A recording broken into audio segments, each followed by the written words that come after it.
I tried refreshing a YouTube stream. That took like 2 seconds.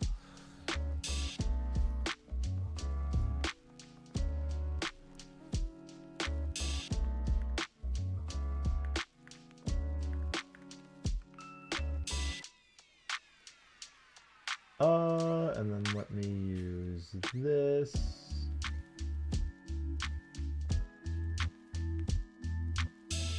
That's not gonna work. All right.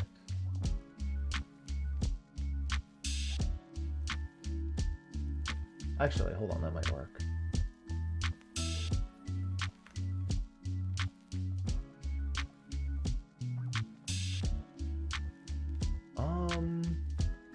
Yeah, I think that did work actually.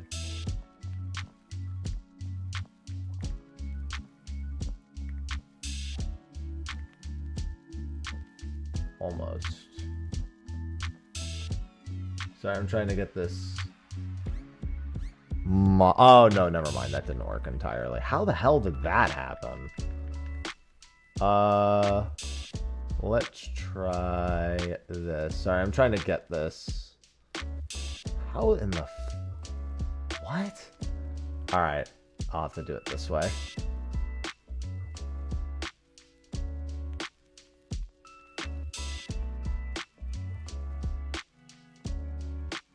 And hope that this works.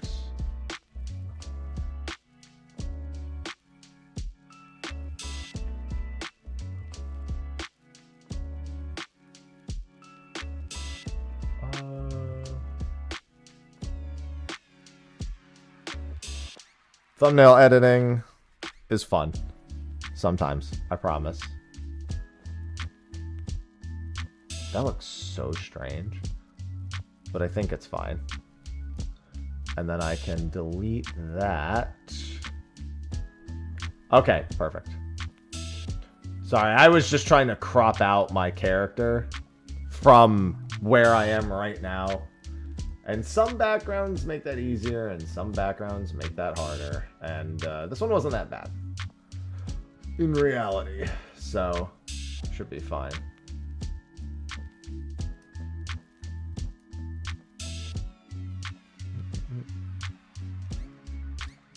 Why won't it let me transform? Oh, I know why it won't let me transform this image. There we go.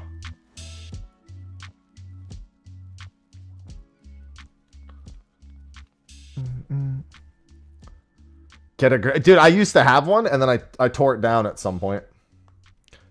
I actually still... You know what? I actually do still have the partitions. I just haven't set them up. It's in my apartment. Or it was in my apartment. I think I stopped doing it because I got used to manually separating my character, and I didn't think it was that hard to do. What do I want to use for the rest of the thumbnail? Fair enough. Oh, I'm good now? Thank you. Yeah, YouTube's working now. Okay, good. Yeah, I don't know what I did. I literally turned it off and on and it worked. I don't know what the problem was the first time. Ooh, cool email. I'm going to be opening some Riftbound packs. That's League's new card game soon. I'm going to be promoting that same card shop that we worked with for Magic the Gathering stuff. We'll have some giveaways for that too. Oh, sweet. Just got the details on that. I'll have to reply to that a bit later.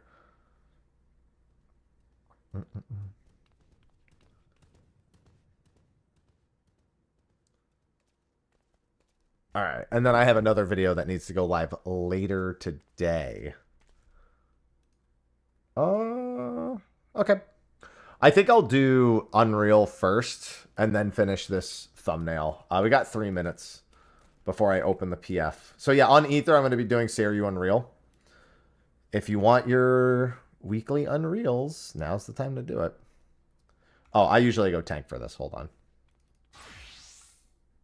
Anything about Avatar? I don't know if I'm working with the Avatar set, because the Final Fantasy set made sense. I actually should look at the price. I still have all those cards. They're all still well kept. I might want to look at the prices and start selling some of them.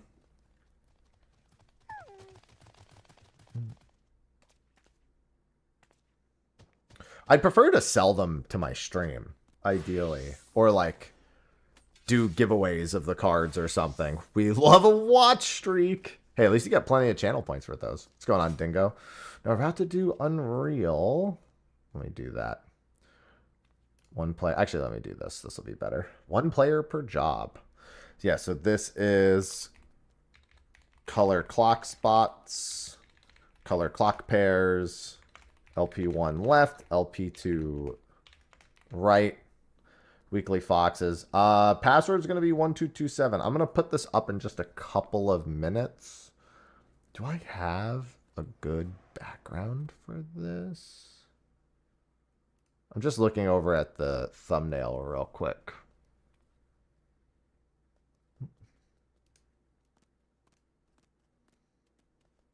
I can do this. This is fine.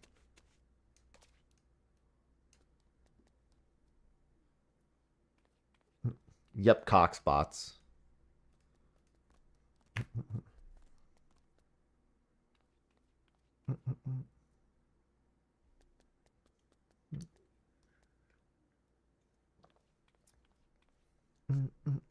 Well, I feel like Criterion was originally released under the pretense that when people do extremes and when people do ultimates, there isn't really a sense of progression when it comes to doing that content.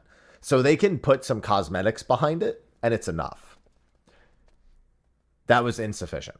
It didn't work for Criterion. Because like most people, when they do extremes, they're farming it for the mount. So they went and go, oh, okay, well, we'll have, you know, some framer kits, which are brand new. We'll have a mount and like, you know, we'll have some sort of trophy that they can hang up and a title. So the ideas are the same, but like Ultimate has a weapon for every different job, which people love showing off. And what's it called? And the other content usually has something a little bit more tantalizing along with it. Extreme also has weapons. It has bardings. It has a variety of things. So while most people, yeah, the longer interactive content is to farm the mount and not the individual weapons. Literally going, well, people just want a mount. We'll just give them a mount. It's not good enough. All right. This is going live. Password's 1227. Stereo in real time.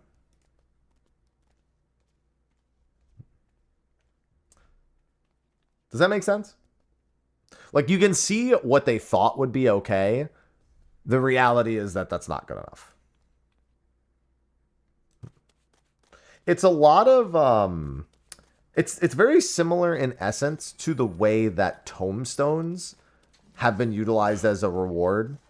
And as a reward barrier, and that, well, the lowest common denominator is the majority of people doing a lot of stuff farm tomes anyway. So let's just make it tomes so they can do whatever they want. But when you defocus a goal, you sometimes make the goal less exciting. Because if there's no focus on it, it becomes something that just kind of happens. We need a healer and a tank still for Unreal, by the way. This is on Ether, password's 1227.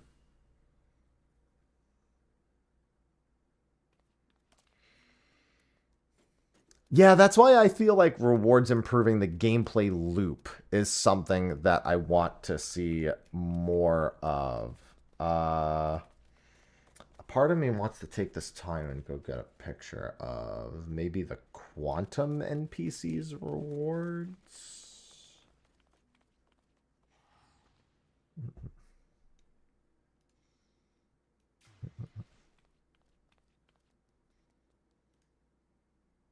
I'm going to go take a second to do this since our party's not full anyway.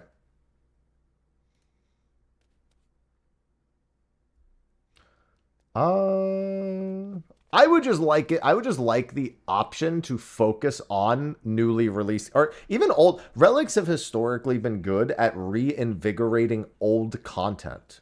It's very rare they're ever utilized for new content unless it's specifically a zone like Eureka, Occult Crescent, or Bosia. The previous relics were all really good at incentivizing old content, which you do absolutely get with like the in-between step. Like the roulette step I actually liked for this most recent relic, But I wish I could continue to at least have, because even though that's still, you could boil down, well, people do roulettes for tomes. Okay, that's fine, but I can do tons of things for tomes. If I can do these things, make progress towards it, and simultaneously get a resource that I can then use to speed it up further, that extra focus is far more encouraging as a player, in my opinion. Just because you can get tomes from basically everything doesn't mean that tomes are an exciting option and an encouraging system to get me to want to play the game more. That's it. That's just my 2 cents personally. Hey, we still need a healer and a tank for Serio and Real. I know I haven't done it in a couple weeks, or I haven't been doing it super consistently, but we definitely want to get this done. You mean Endwalker Relics keeping... Wait. Oh, no. I got what you were saying. Never mind. I'm stupid. Got to get the easy mode Serius out of the way. And then I want to do Pilgrim's Traverse. Okay, so what was it I wanted to do? I wanted to go to Wallachdorf. I'm going to go to Wallachdorf real quick. Also, Nio says he'll go healer if it means we can have an extra spot filled. But we still need that tank spot filled all the same. Fish. This can be healer... or DPS. Whichever is first. All right, one of the spots is healer or DPS now, but we still need a tank and whatnot. And I'm going to really quickly just grab a screenshot.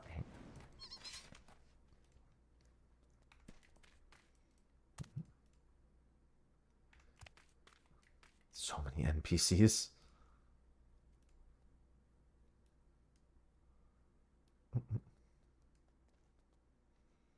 I think that this just on its own is good enough. Even if a smaller version of my character ends up in the image. Let's see. Damn, dude. I just want to get my Serio done on a Tuesday. That's what I get for doing it Tuesday at 11 a.m. Ain't nobody off work right now. The Thief Map achievement. Kill me. Where is...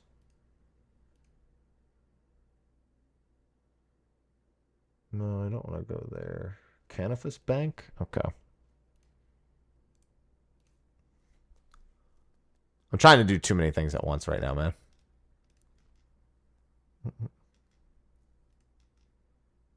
The next relics up 7.45. Oh, right. Reminds me of a video I want to work on later today.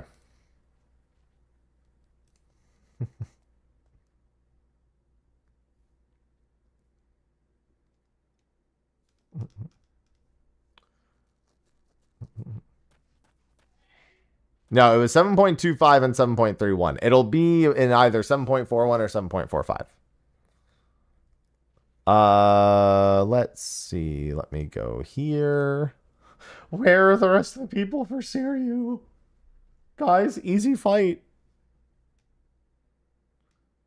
And then what world? Well, there's the other healer, so I guess you can go DPS instead. Unless you also want to flex tank. Oh my god, bacon.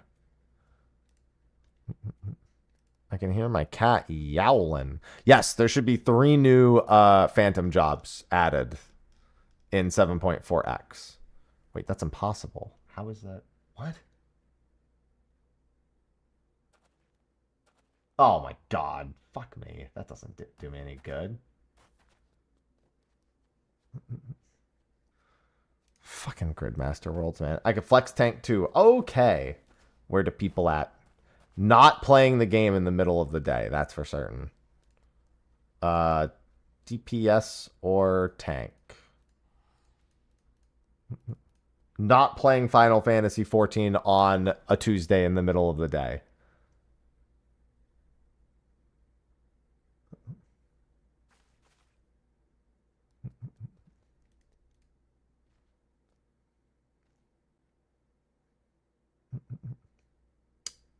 Oh, god damn it, dude. Just going back there. Sadly, work called. Good morning, Sharper. Yeah, people work. Dante normally joins in the tank spot. We have a bunch of people who normally join specific spots, and they've all been like, yeah, not today. Can't do it today. Oh my God, Bacon. All right, Bacon, you want him? You can come in. Sorry, Bacon just broke in. Hi, Ivy. You look so sleepy.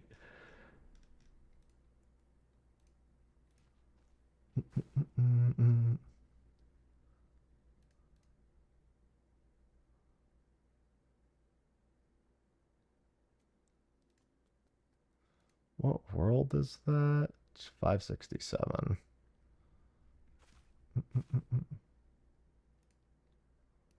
All right. Playing on the ThinkPad laptop, probably not great. All right, someone is coming for the tank spot. Excellent.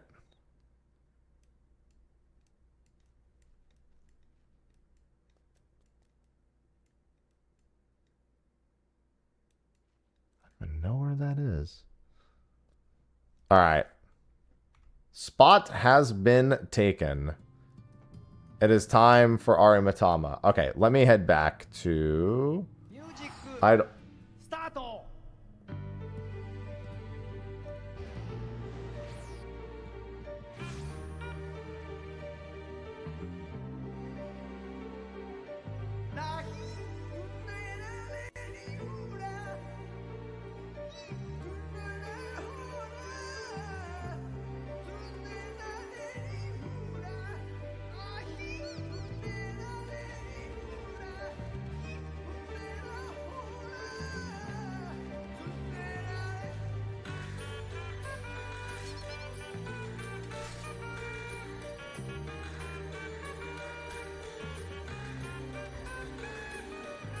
KK_Tina just cheered 1,000 bits.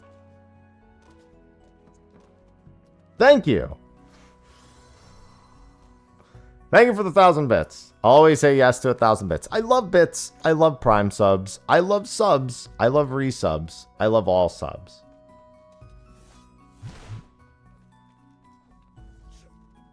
All right, give me one brief minute so I can get my AFK on.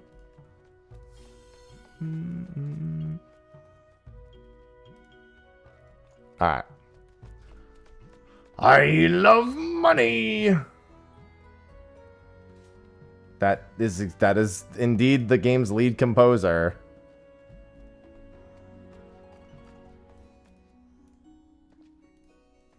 He's performing it live. Who doesn't? I know I do. All right, let's get to it. High-end duty. Wreath of Snakes. All right, we'll do our color spots. We'll do our light parties, and we will be good.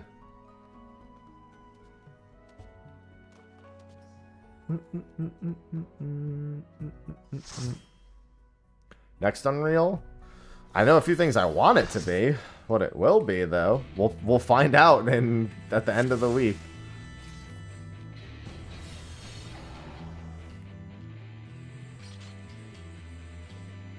All right, everyone has their clock spots. They understand that. Oh, sorry. Hello? Light party 2. Get 4 people over there. Good, and we're all set. Ready, check.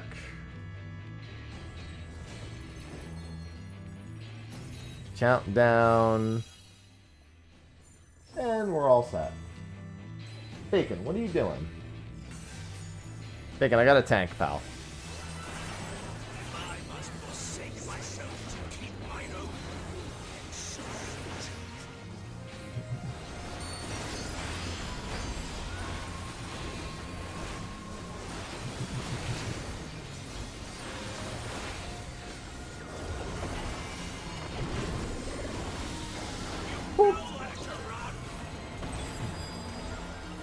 Yeah, I should really just type it out. I actually love just typing out all that stuff. That's not too far. However, I will say this. This is what's happening.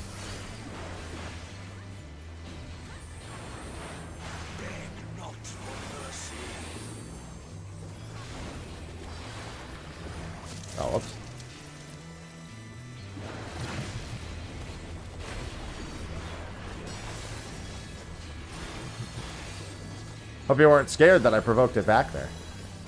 I prefer to just have it at the start of the second phase, too. I do AC dig. That I do actually do.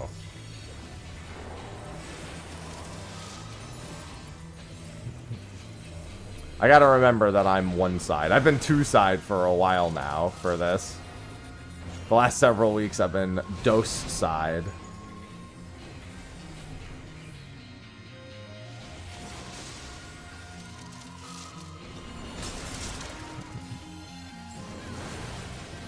I kind of want to turn everything up.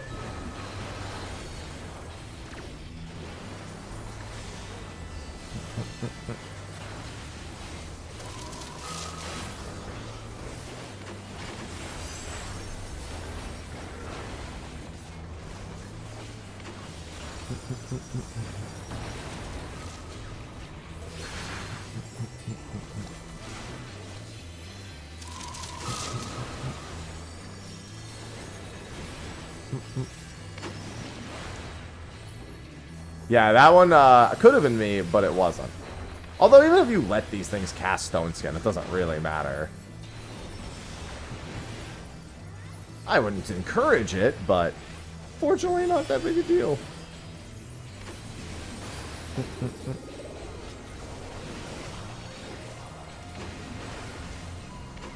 Alright, let me take this time and do this, this, this.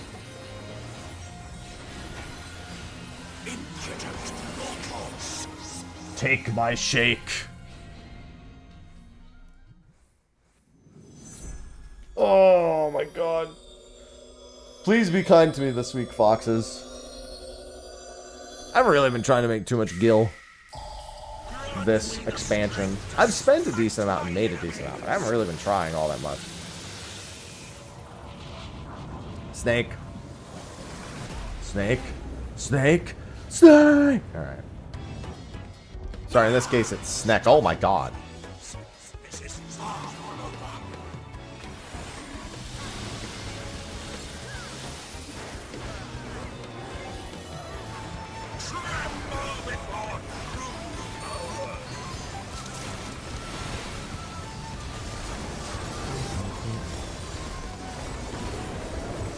Many snakes.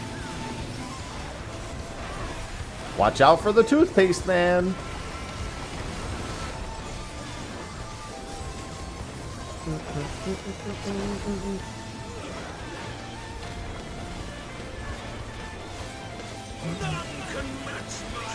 Go this way. Oh, snakes.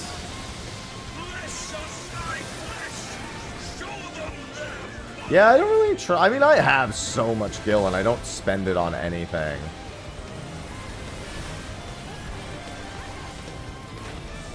So it's like, what do I really care, you know?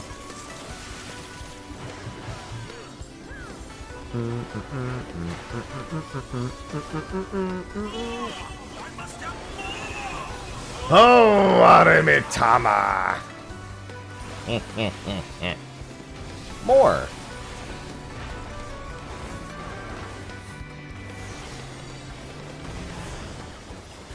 Oh. I love when he says the line.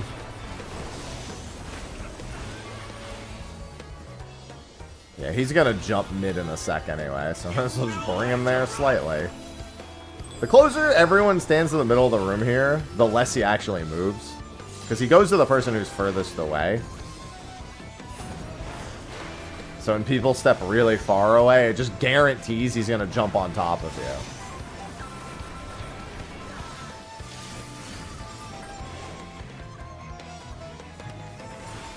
Alright, it's gonna be tower positions.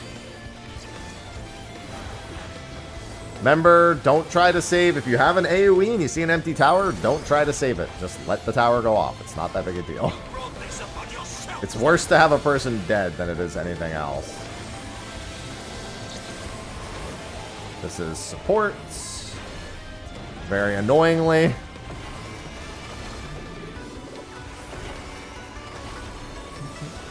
Light parties.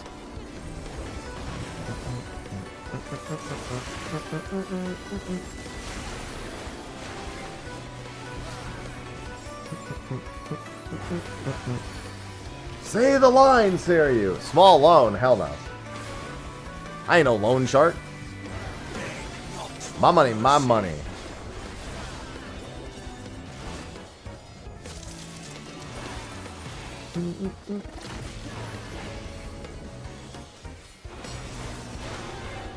I don't do loans.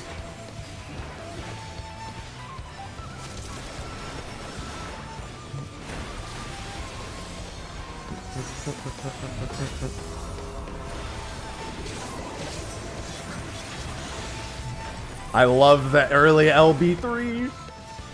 I've gotten so used to an Unreal just having people not be LBing because of the fear. Remember to be closer to the middle here. You don't want to be too far away for this part in particular. There you go. I hate when it's out then in here, but it's not that big a deal.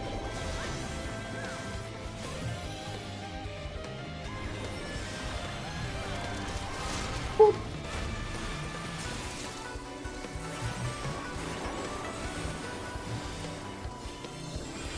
No reason to veer off to the sides.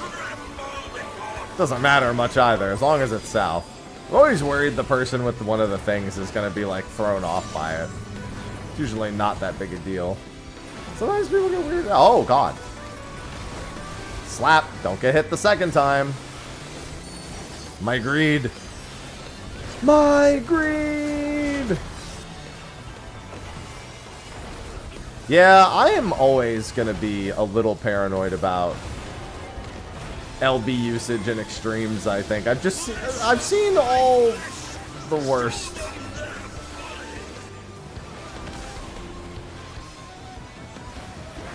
My favorite situation that ever occurs is when a player, like, melee LB3s at an unsafe time, gets killed, but gets killed in such a way that it actually kills multiple people, and then you wish you had a healer LB3, but you don't because you just melee LB'd to die.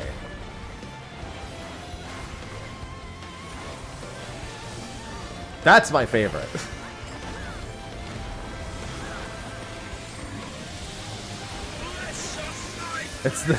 It's all of the combined factors.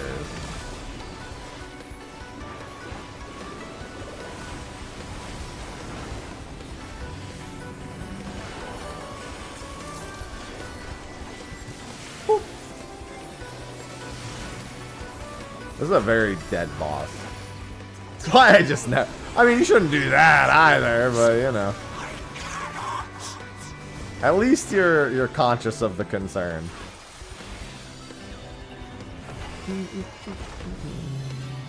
Beg not for mercy.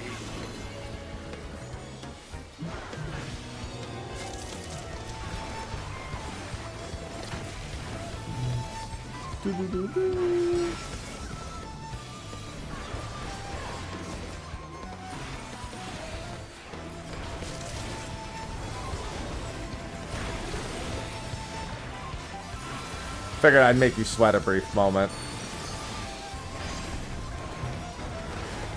Totally unnecessary. But I love a good home gang sweat once in a while.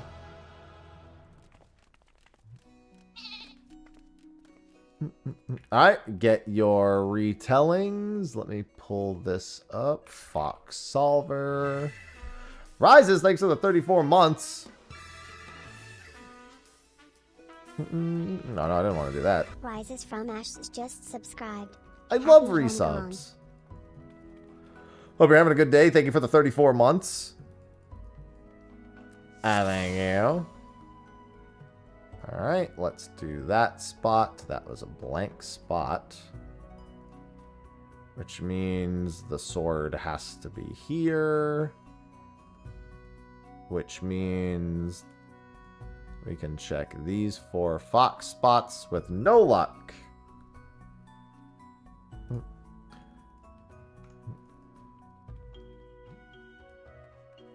Yeah, it solves the fuck out of it. The fuck solver.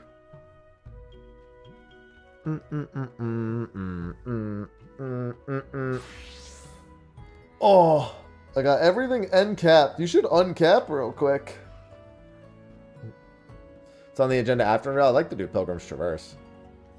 Tomorrow is Dragon Quest. I may even go live a little early tomorrow for Dragon Quest. Not super early. It's available at 6 a.m. Eastern for me. So maybe like 8 a.m. It'll depend on when I get to sleep tonight. Hello, Rudolph. Well, there's one. Waiting until you're in the clear to melee LB3. It really depends on the fight. Because some people don't really have any semblance.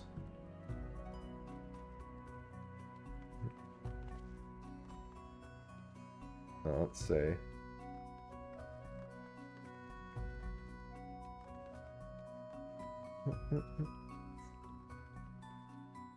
What the fuck?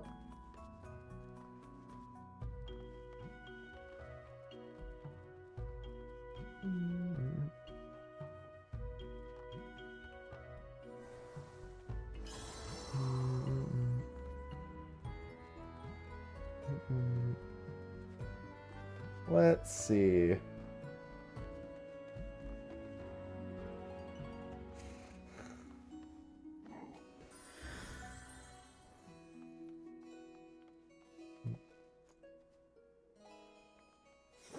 God, dude, social media is wild. I love it.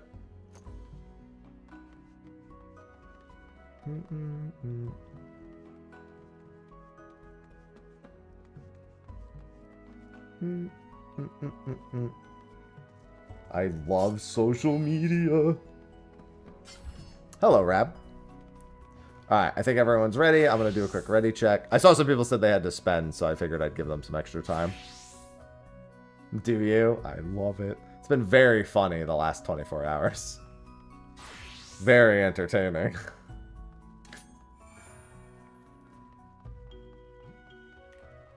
Damn, almost there, Hikara. Close. Close.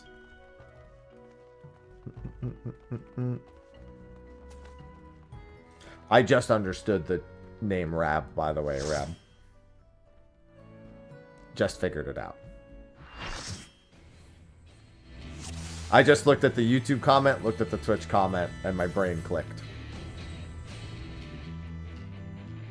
I'm gonna do a 15. Hello, Nem.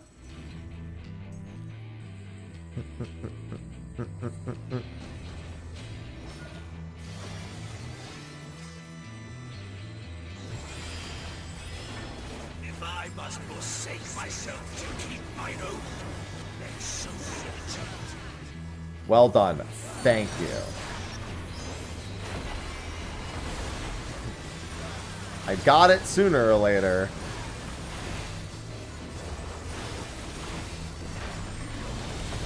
You know where to run.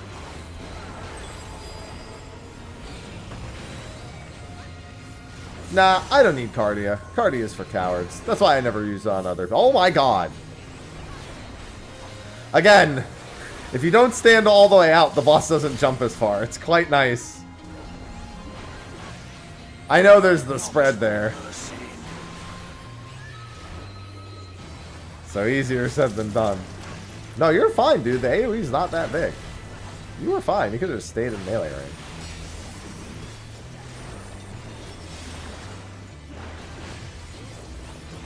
First time ad ran when it says it's about to run. Oh, generally that works as intended.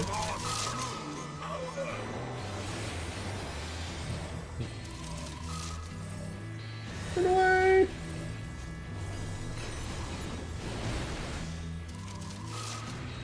I am the one-side player this time. Have to remind myself. Saryu, you could do a lot better with this army of dudes. That's all I'm saying.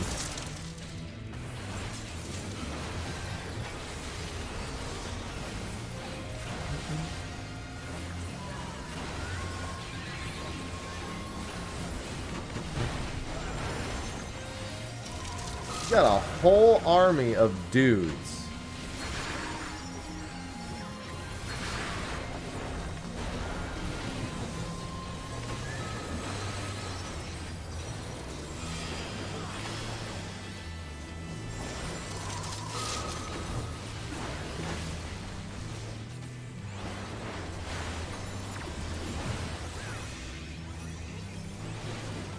I'm gonna see if Sophie wants to duel. I don't know if we're gonna have time today. Maybe for a little bit. I have a Slayer task in Osiris that I'm holding on to. Oh my god. I might. Well, I'm not gonna have Shake, but it's not like we need Shake for this. Maybe if I spam it, it'll get used as it comes up. I actually used it super early here too. Oh yeah, it will. Damn, you guys murdered that set of ads. What the fuck? Absolutely mutilated.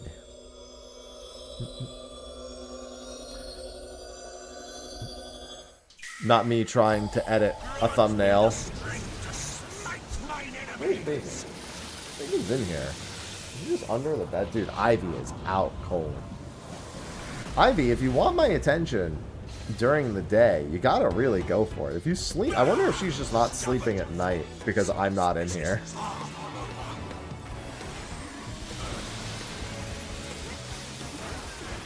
She doesn't like being alone, but until she gets along with Cinnamon, that's what's gonna happen.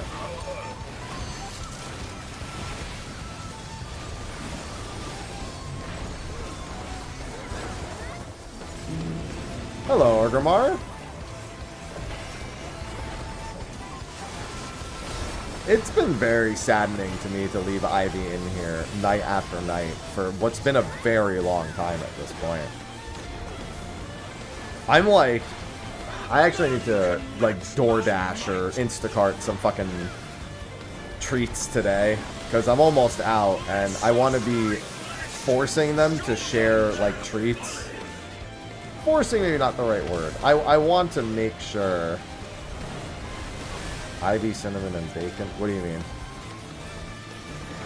And there's 5 cats in this household. She only doesn't get along with Cinnamon. Bacon's fine. She actually gets along with Bacon just fine. There's technically 7 cats in this household, but she's not going to interact with our roommate's cats anytime soon. I thought about bringing her up there and seeing if she gets along with them for a bit of social time. But I don't want a chance that she doesn't and then just causes more issues. Granted, if she doesn't get along with them, she will simply just never go up there again. Human treats? Listen, dude, when I was a kid, my grandmother used to just let me eat dog treats. When I was like a youngin', like 5 years old. And then I would just like come over to her house and just grab dog treats and just like eat them.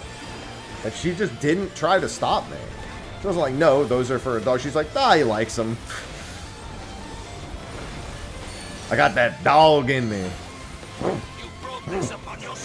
Spots. Color clock spots. This is supports again. They taste like, no, they were like hard dog bony treats. Not like the actual dog bone, you know, but that they were treats that were shaped like a dog bone, but they were meant to be like consumed.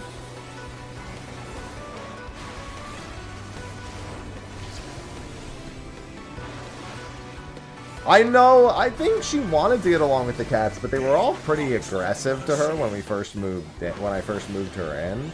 Well, no, that's not true. Sausage, I don't know what her problem is with Temmie. I think Cinnamon just has her on edge more than anything, but at this point, Cinnamon's not the problem. Ivy is the problem.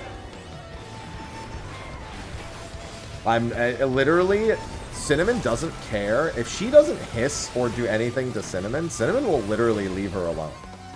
Or at the very least, at the very most, he will, like, investigate her and then stop.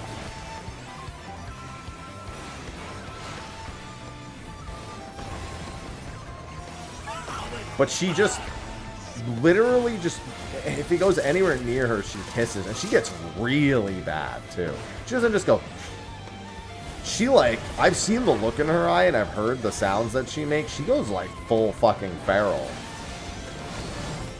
Like, if you come near me, I will end your entire life, like, attitude.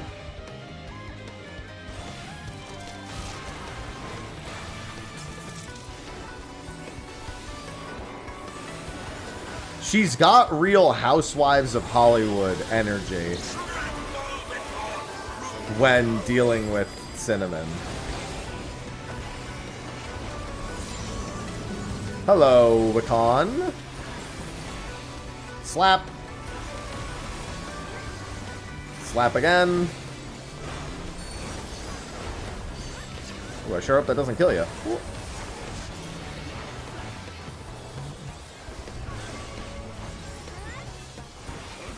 And I just really, like, if she just could chill out with Cinnamon, she could come, like, nap in bed and, you know, spend time with me. Like, I effectively have to, like, just leave her in here. Like, she's, like, not a part of this household at times.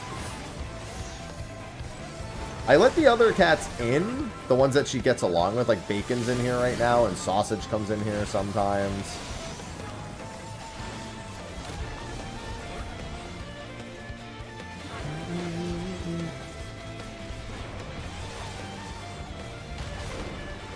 I don't know what her problem is with Temmie. I think she was just generally aggravated when she was interacting with Temmie because of Cinnamon, that she doesn't really treat Temmie well either. It's so different from how she was with Aloha, because Aloha was pretty aggressive towards her at times. And she never once really had issues with him. None that were, like, long-standing or bad, but I think Aloha also lightened up on her after some time.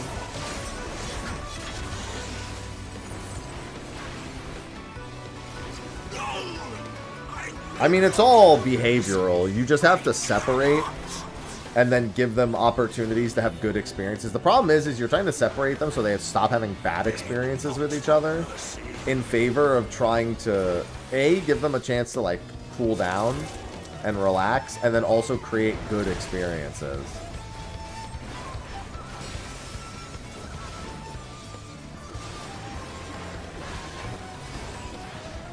Like, no matter what you do, that's kind of going to be the core of how you resolve cat territorial issues. But I think the big thing is that Cinnamon is really territorial, and she really likes free roaming all over the place. She really likes, like, kind of not claiming everything for herself, but she loves being a part of everything. And what's interesting is before I moved in, Cinnamon was kind of aggressive towards Temmie, because Temmie really likes being in a lot of the places that Cinnamon likes being. But now he's being really nice to Temmie. All the cats, Bacon is just a little bit aggressive towards everyone. So he just has, like, he's got young gun energy. Where did I put my solver? No, that's not it. Where did I put my solver? I mean, I could just search it again, but I didn't realize I'd closed the tab. I don't think I did. Here it is. Thank you for joining for the group.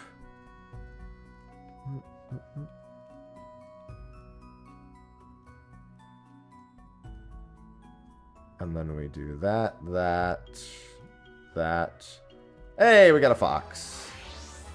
Fox in the box. I'll take it.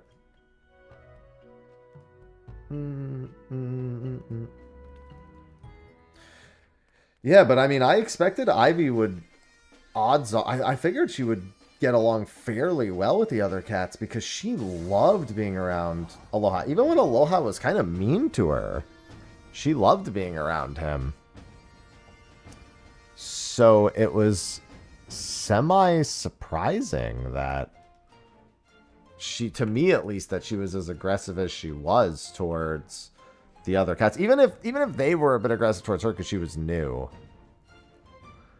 But her behavior with Cinnamon is just really bad. She just hates him, like, so vehemently.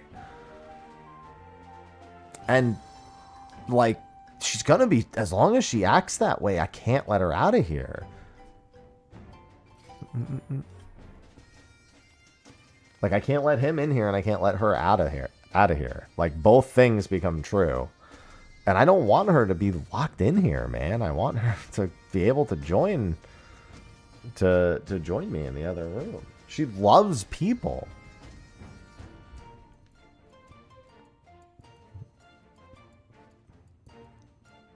Well, Cinnamon was mean to her when she first got here, and then she developed a grudge against him, and eventually that grudge just became more and more aggressive. Like, I've got battle scars from getting between the two of them.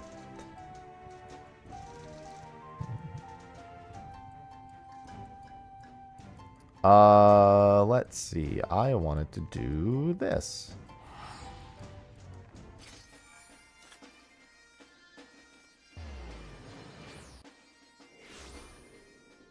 Oh, I'm gonna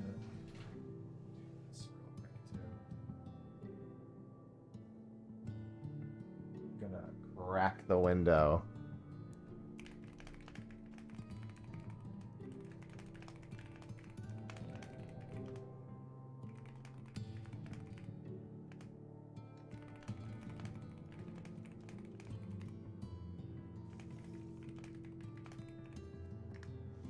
Alright, let me finish this thumbnail. Sausage, I mean, Sausage doesn't really simp for anyone. She gets along with Ivy. Like, they sniff each other and then occasionally, like, go the other way. They don't, like, interact super heavily, but they kind of, like, accept each other in their space.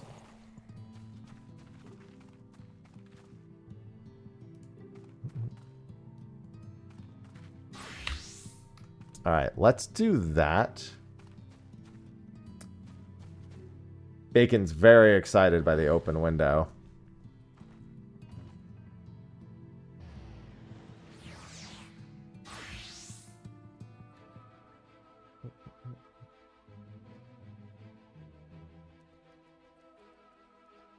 Hey, Ivy.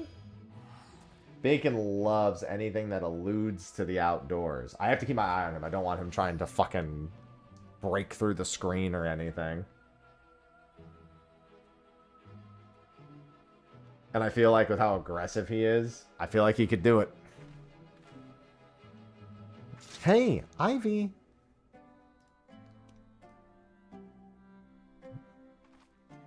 Hey, girl. See, now she's awake. Look at this. Like, if you want my attention, that's what you gotta do. But, Ivy, you've got to stop when it comes to Cinnamon. Like, this has to stop. Because if you love this, I need you to work with me on the Cinnamon thing.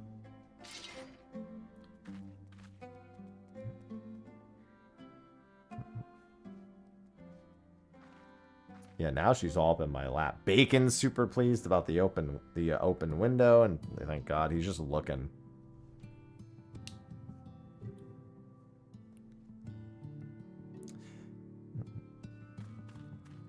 Yeah, we have a little cat patio that's like closed in, and you know, Bacon loves going out there. That's one of his favorite things to do. Did somebody say Mia?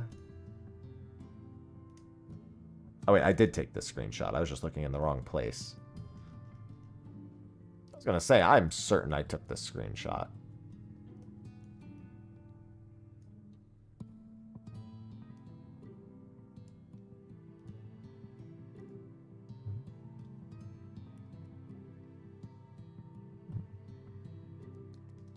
And then let me, I'm making a thumbnail real quick before I do anything else.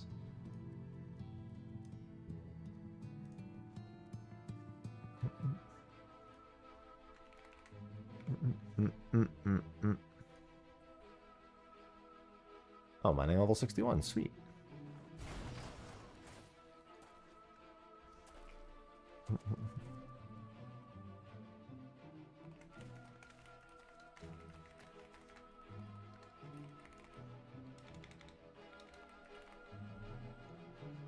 Yeah, cat patio is really nice.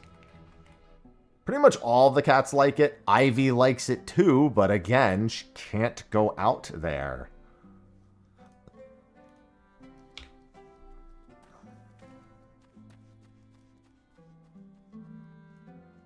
What, Ivy? What's up?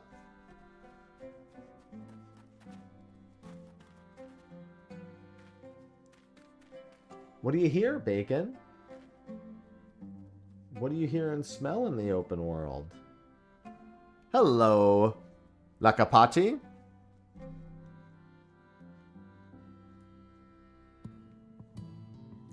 Is that really the thumbnail I want? Is that...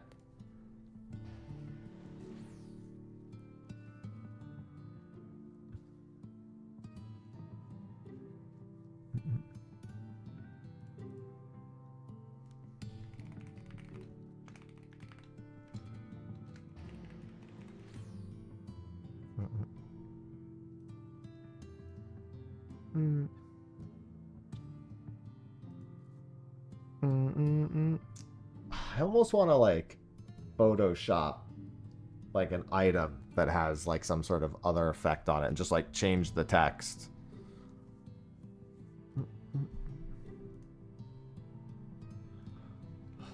Let's do this.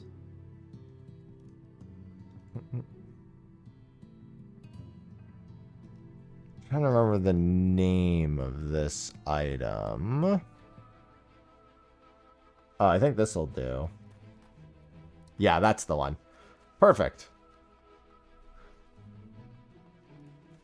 By the way, for anyone who wasn't here yesterday, there's a high probability that unless I'm doing something like super involved and like I really like tomorrow, for example, doing Dragon Quest 1 and 2 HD2D. There's a good chance I stream that the entire usual schedule, but I might start wrapping a bit early so I have time to edit some videos. Because I have not been able to make the time for it as of late. And it's just meant I've gotten less content out.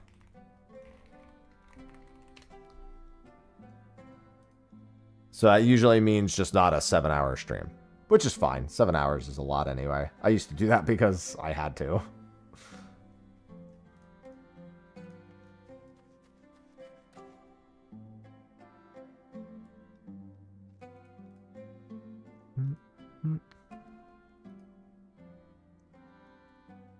Yeah, because obviously 7.4, I'm going to be going nutso on. But even just the entirety of December, that's my birth month. I'll be turning 35 this year. So between my birthday and Christmas, I want to do a sub. I'm waiting until this Friday to lock in when I want to start that, because I want to see if they say mid-December on Friday, that tells me all I need to know. If they plan on doing anything that's weird with the Savage release schedule that isn't just a week after, that means that they'll also say something like that. Obviously, the expectation is December 16th patch, December 23rd Savage. I'm not raiding all day on Christmas Day. I have other plans. So I need to like plan my entire December around that. But I want to do some fun incentives for a subathon in December, because I haven't done a good honest subathon in quite a long time. And while I definitely don't want to throw my entire life away for the month of December, I do want to do some extra stream hours with some extra incentives, some fun stuff. And we already have a handful of ideas. I was actually planning stuff for September, but I just ended up not doing it. My mental was not in a good enough place to execute upon my ideas. I was too distracted by too many things. All right, let me get this YouTube video out. And then we're going to do Pilgrim's Traverse. I want my my weekly stuff. Okay, I think that's done. So let's get the YouTube video posted. Where is my Photoshop folder? Here we go. That's not it. There we go.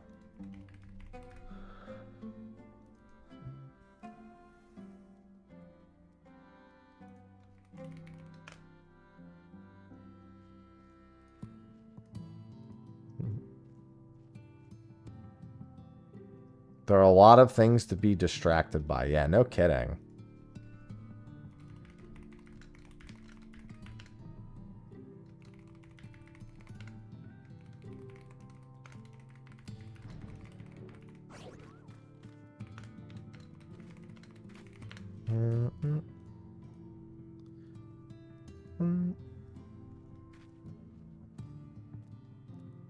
All right, I think that'll work just fine. Yeah. Okay, that should do good. I also have a YouTube short that I'm going to post later today for that GPU giveaway. Because I want to get some regular posts about some things. I'm not going to lie, I don't want to do a whole lot with it. But I do want to do a little bit of RuneScape content. I don't want to do anything major, but I do want to do another thoughts video because I did the first one without the intention of really doing more.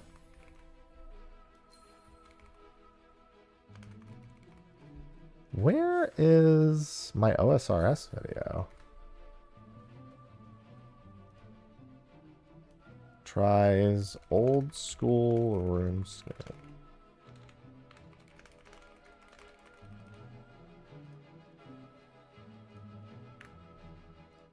There we go. Yeah, but I don't want to do anything like too crazy. I more so just want to like do an update about where I am thought-wise with it. Yeah, here's the original video. I just don't want to go too crazy with it because I don't think it's the right thing.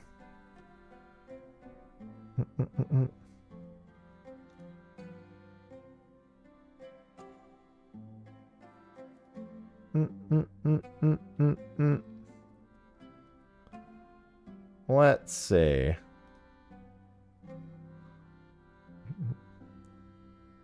All right, I think we're all good.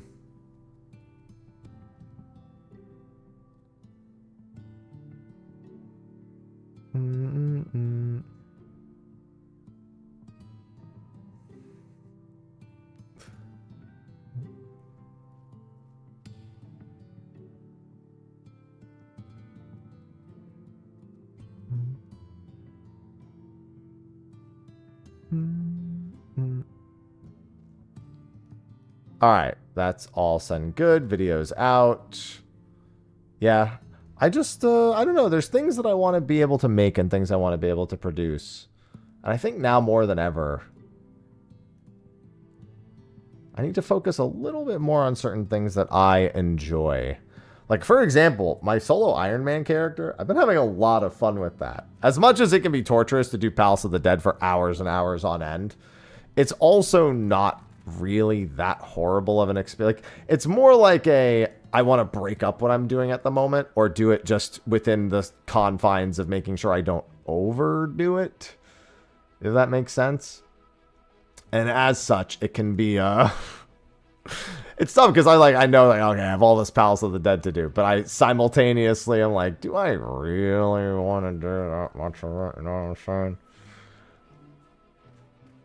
It's a little bit of a toss-up in like how I feel on any given day. Ivy, hey, where'd you go? I saw you jumped out. Oh, Bacon, you're still... Dude, Bacon loves it in the window. You post the screenshots of the comments.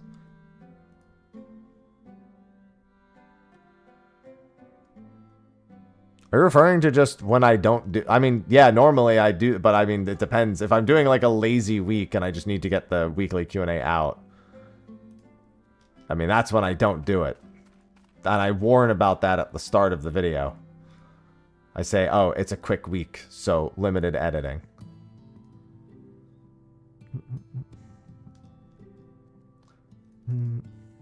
I mean, that is the norm, is for me to do that, though. When I'm recording it at 1 in the morning, the day of, little less so, I would say.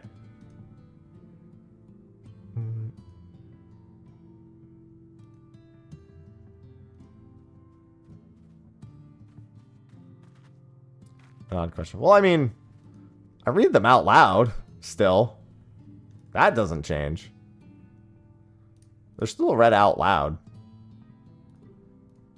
All right, let's see. Do I want to even do Pilgrim's Traverse, or do I want to do my Ironman? My Ironman has so much crafting and gathering that needs to happen. It's a lot. So where my Ironman is at the moment, I need to get to the point where I can obtain or craft level 50 samurai gear. And that is going to be a time, because that effectively means all of my crafters and gatherers need to be leveled. Every single one of them needs to be leveled. And that is a tough ask, man. It's not that bad now that we're on a, what's it called, world? A preferred world. Like, I jumped from 29 to 35 mining in, like, I don't even know how long. It was, like, barely half an hour. Yeah, and I will also need to get master books. So, we are at that point where there's a pretty significant wall between where I'm at and where I need to be. Well, I mean, culinarian's good. You should still be making food. You know what I mean? It's like you shouldn't be doing that.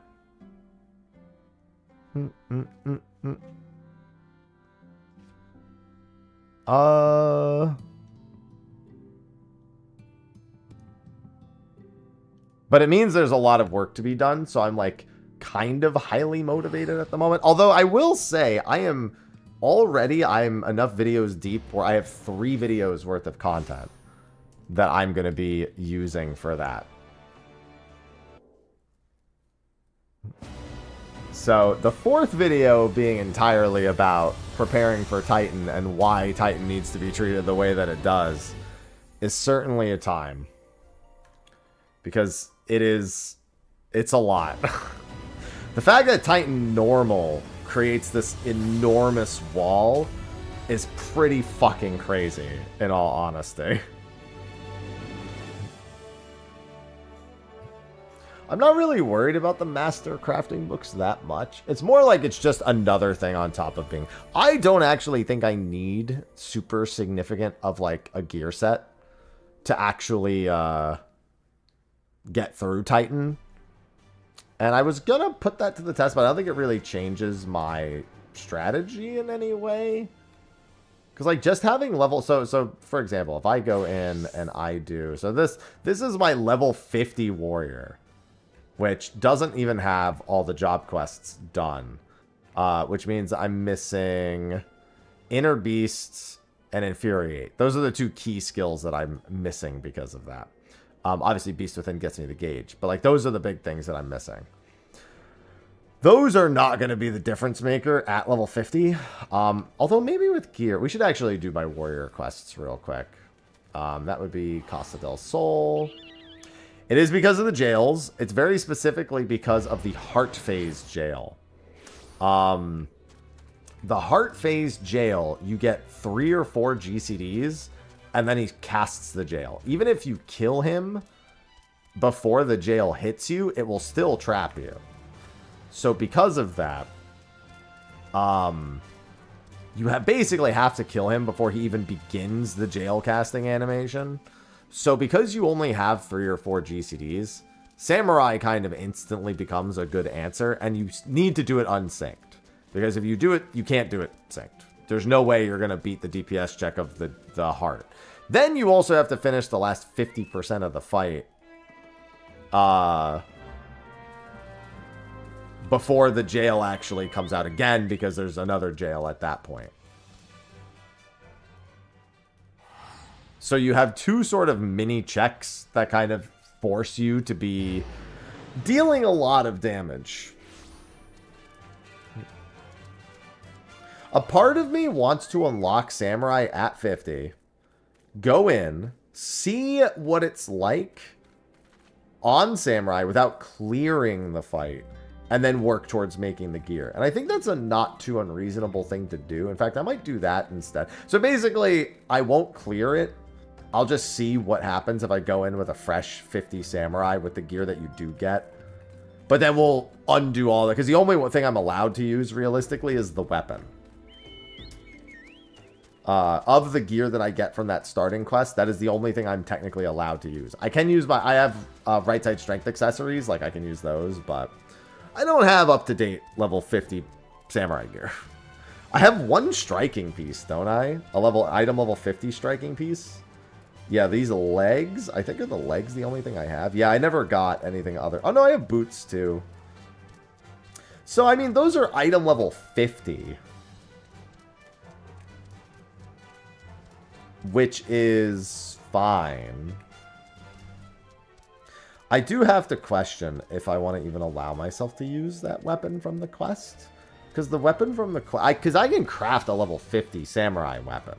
When I get to the level for it, it should be craftable. In a Realm Reborn.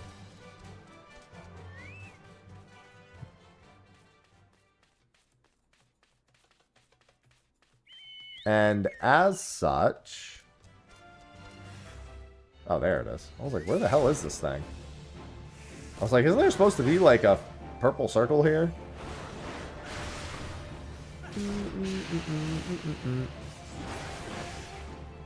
So it's a big question on if I want to even allow myself to use the weapon. I think for the sake of the test, where I go in and I see, hey, how far just baseline level 50 samurai get me, it'll at least give me a better idea on if that is sufficient or not. Or if I'll need to take it a step further. So I think after we do this quest, we go unlock Samurai. And we do a bit of limit testing. So let me grab this. I think I remember where it is. But it's been a hot minute since I've unlocked Samurai. Even just having Inner Beast is going to be a huge improvement. What is the potency of Inner Beast? 330. Wait, what the fuck? Well, I guess, yeah, that's right. This is better than it at this level, huh? As long as you have an actual combo potency. Yeah, it's just better than your other two GCDs, so it does it's a lot of back-to-back when you have 100 gauge. So effectively, it would be Path Beast Beast, but that's still not even remotely enough, so. I like that he's in the middle of training until you walk up behind him and he's like, well, I don't know what you're talking about. I wasn't doing anything.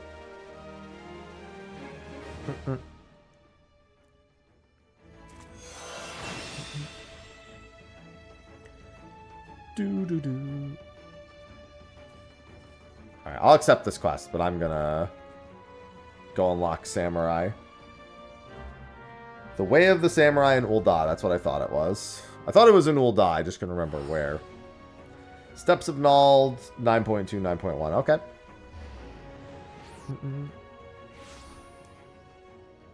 Bacon, what are you doing?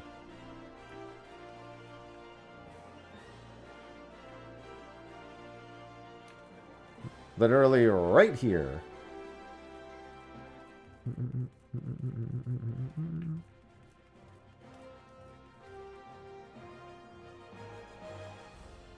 No, we don't want ill-conceived venture. Here we go. Way of the Samurai. Bacon, you want out? Yeah, Bacon wants out. 1 second.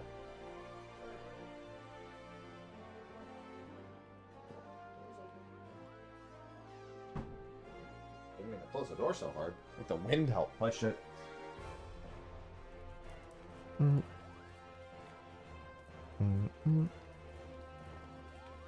Alright, let's see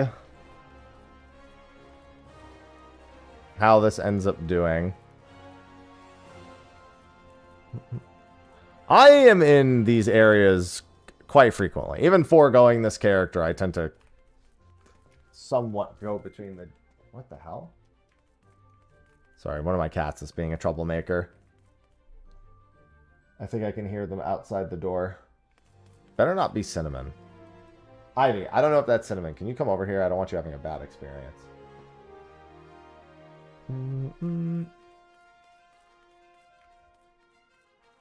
Hey, girl. Ivy.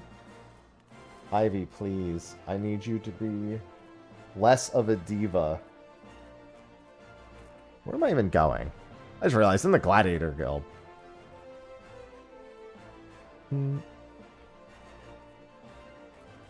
Too busy trying to micromanage cats while unlocking Samurai. Yeah, because I can use those 2 replica Allegan pieces I've gotten. They're only item level 50, but they are allowed to be used, as I did get them as drops from Palace of the Dead. So I can't use, so the nameless armor coffer, in theory, I shouldn't use. But that crafted HQ weapon, I should realistically not use as well, because I can eventually get to the point where I can craft one myself. I am going to use it just for the sake of a test, but we're going to make sure we don't actually clear this fight.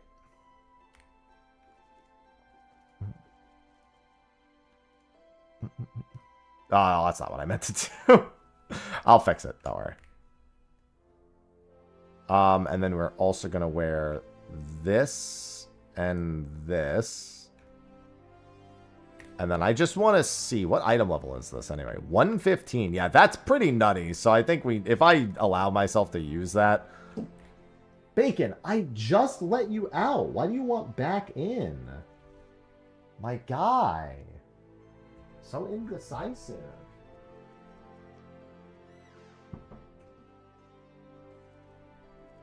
Bacon. He literally just opened the door and broke back in.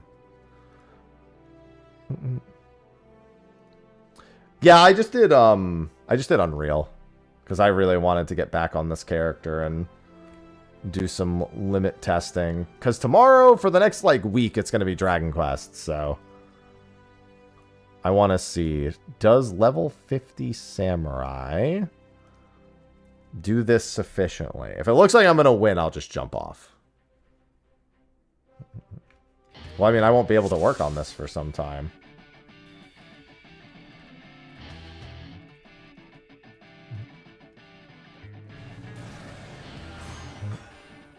Let me just make sure, yeah.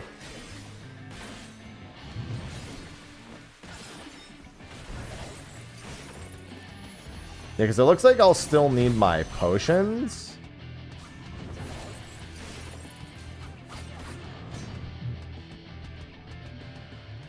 That was the other thing I wanted to know, is my potion tank also going to need to be kept pretty stable here. And the answer is yes.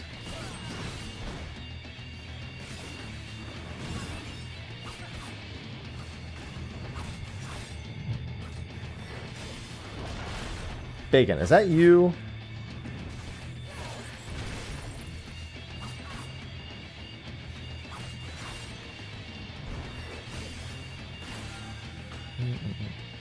Yeah, I think just baseline level 50 with some, even just with like a crafted weapon might be enough.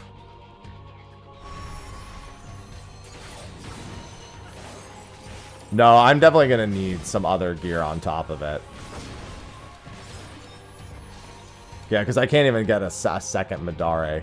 Okay, so I'll need some left side gear, but it looks like we have the approximate item level that I'll need for this. With full left side and the crafted weapon, that should be enough. Also, I could use a potion of strength, most likely. Because I think if I get past that, it'll be fine. Plus, I'll actually have the other thing. Okay.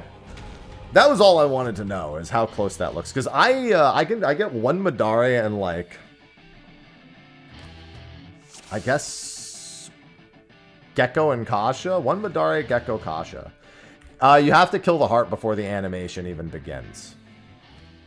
But that does confirm that Samurai is definitely going to be the play. Because even at level 50, it almost doesn't finish. Like, this is literally, I'm not wearing any actual gear. Like, I've got this item level 50 left side and some item level 27 right side. This is the big thing, the Mithrite Uchigatana. In fact, Mithrite Uchigatana. I just want to see the crafting recipe for that, because that is a Heaven's Ward weapon, if I'm not mistaken. Even though it's level 50, I believe it is a Heaven's Ward weapon. So it uses Mithrite Nuggets, Cobalt Ingot, Aqueous Whetstone. So in order to craft it, level 51. Well, a Mithrite Nugget is level 51. Can I get a Mithrite Nugget from a desynthesis? Becomes the real question.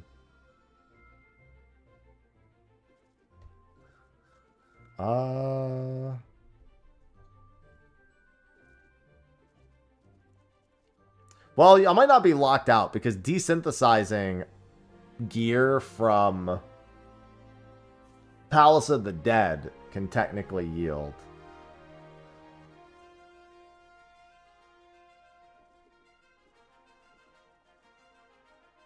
I think I should focus on just getting the armor for now. Because, oh wait, I just realized I know exactly what to check. I'm so stupid. I don't know why I was looking at anything else.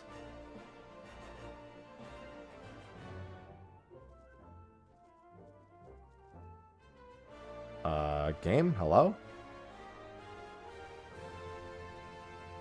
Alright.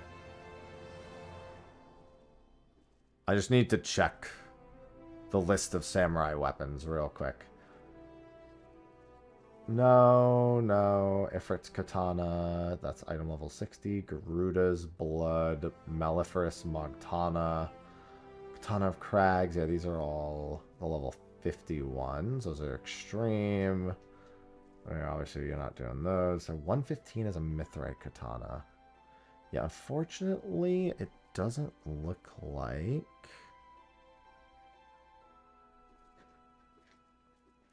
It looks like that's the lowest level crafted katana.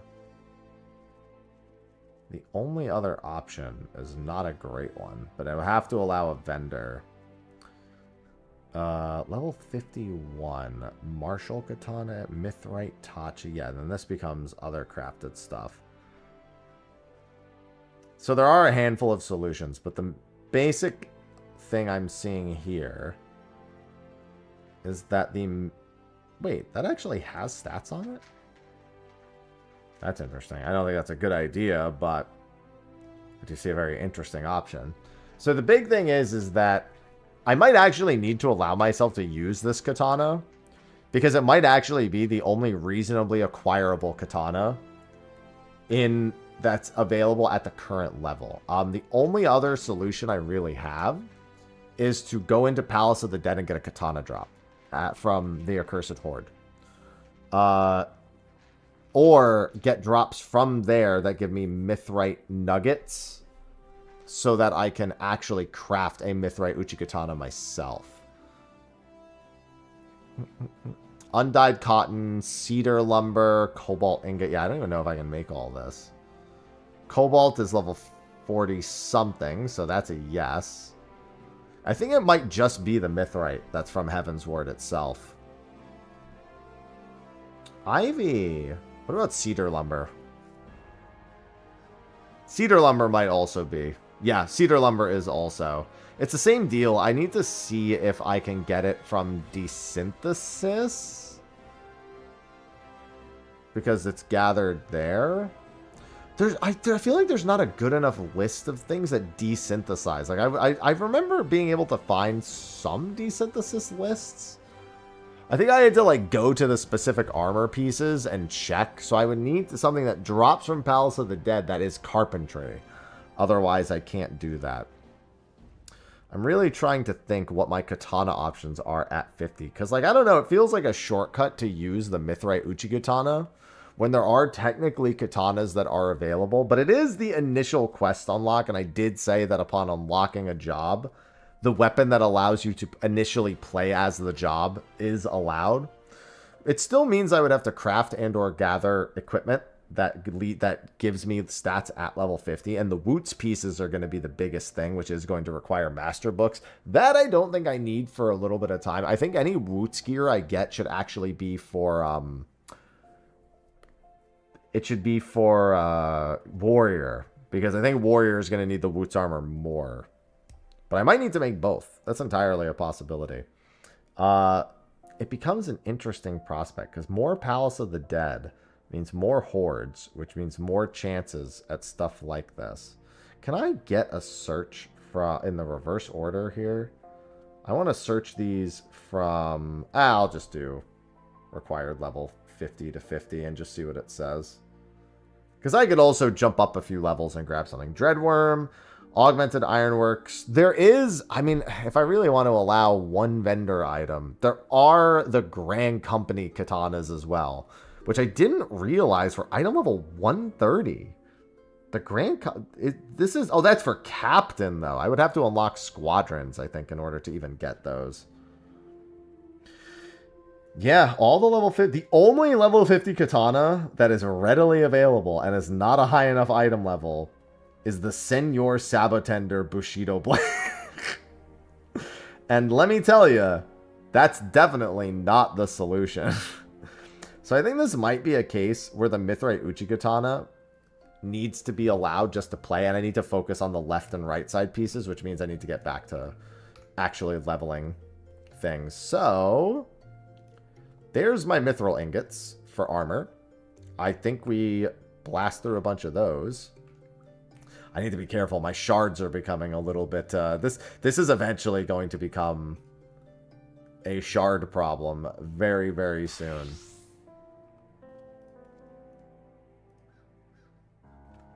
Of that, I have absolute certainty. I will 100% need to stop and get shards, which is not great. I'll be the first to admit it's not great.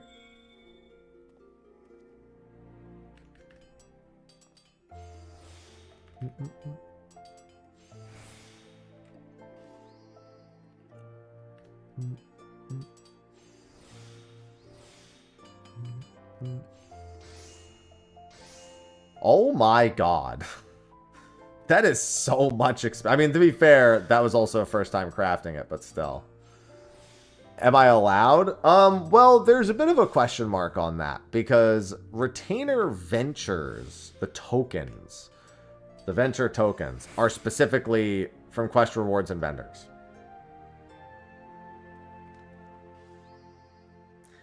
So it does become about bending. Is it viable to bend the rules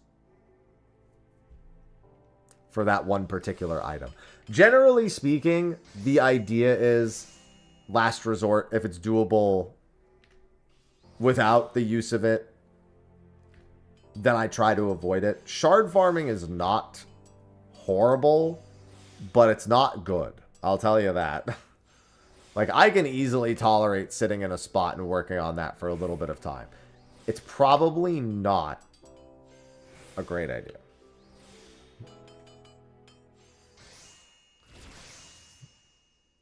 That was 2, 3, that was, oh my god, yeah, this is gonna get blasted through. Crafting all the mithril ingots is going to single-handedly put me in a pretty good spot level-wise. I'm going to take the 4% chance. I'm feeling bold. If I failed, that I would have cried out loud on purpose, on stream. Truly embarrassing.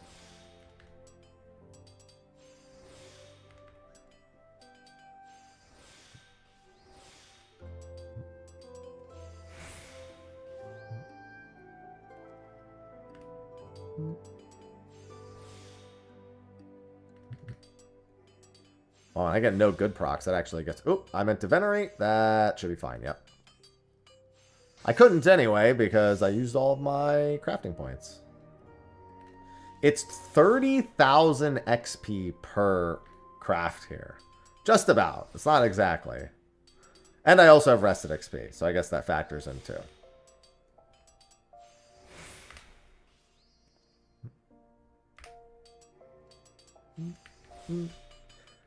Yeah, we're going to focus on just getting the armor and getting all my crafters and gatherers leveled. I think that needs to be the focus right now. If I worry too much about the weapon, I'm not going to get anything done.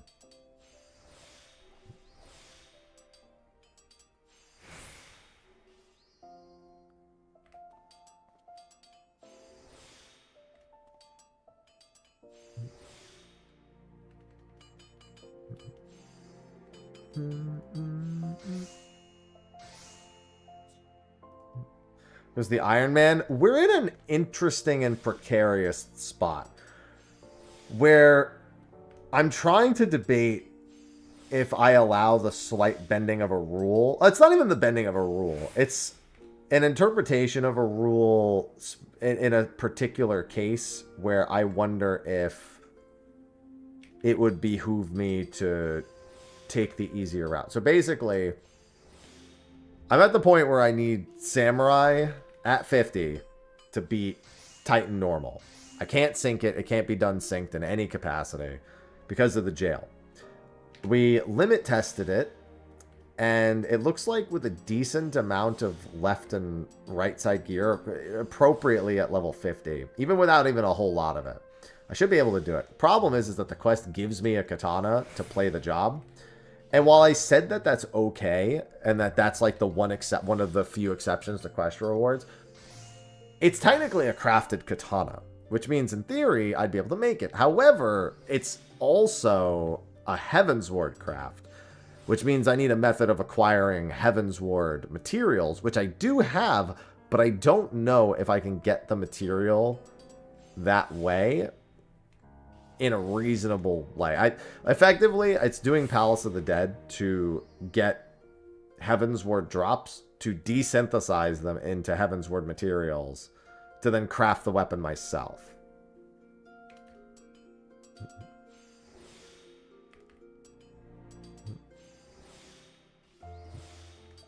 And I'm at a crossroads on whether or not I want to put myself through that or just accept the initial ruling that the quest reward that allows you to swap to the job is the only, like, the armor is not allowed. Like, I can't use the coffer to get the samurai armor.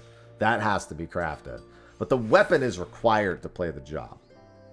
So it's within the rules that I initially set. It just feels like there is a way around that restriction in this particular case. And it's a question of whether I should take it or not. So, and on top of that, we also are going to need more shards soon. Well, the only method of accessing anything in Heaven's Ward currently is Palace of the Dead. Because Palace of the Dead is Heaven's Ward content. It goes up to level 60. I have no way of getting to Kurthus Western without progressing first to Ishgard. And I can't get to Ishgard without finishing all the Realm Reborn.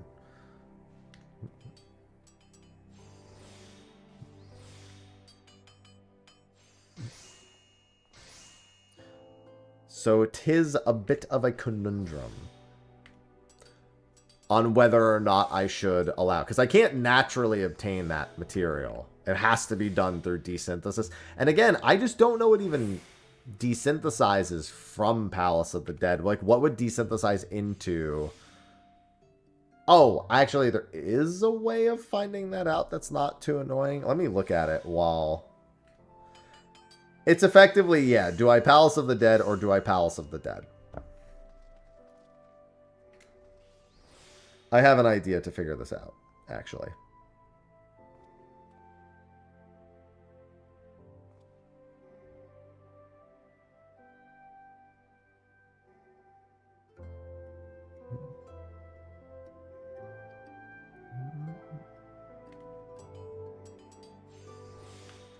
I'm finding out if it's possible right now.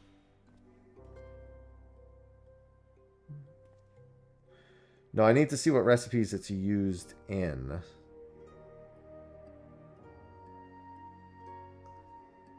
Is mithrite used in any of the recipes? Okay, so I've looked through mithrite. And it does not appear that mithrite is a material used in any of the Palace of the Dead items. In other words, it cannot be rewarded as... And that makes sense because it's a level 51 item. And the only items in there are either at level 50 or at level 60. I thought maybe it might be used in some of the Replica Allagan stuff. But according to this list, it's not used in any of those recipes. If it's not used in any of the recipes, then it can't be obtained from any of those spots. Actually, though, that was just armor. I can check blacksmith. I really don't like the way that this looks. So that's 51 to 55, yeah. Yeah, because it goes up to titanium pretty much immediately. Well, it goes up... That titanium is 55. Sorry, 53 is still mithrite. Yeah, no, at 55 it goes up. So that what I said, it checks. Hello, little.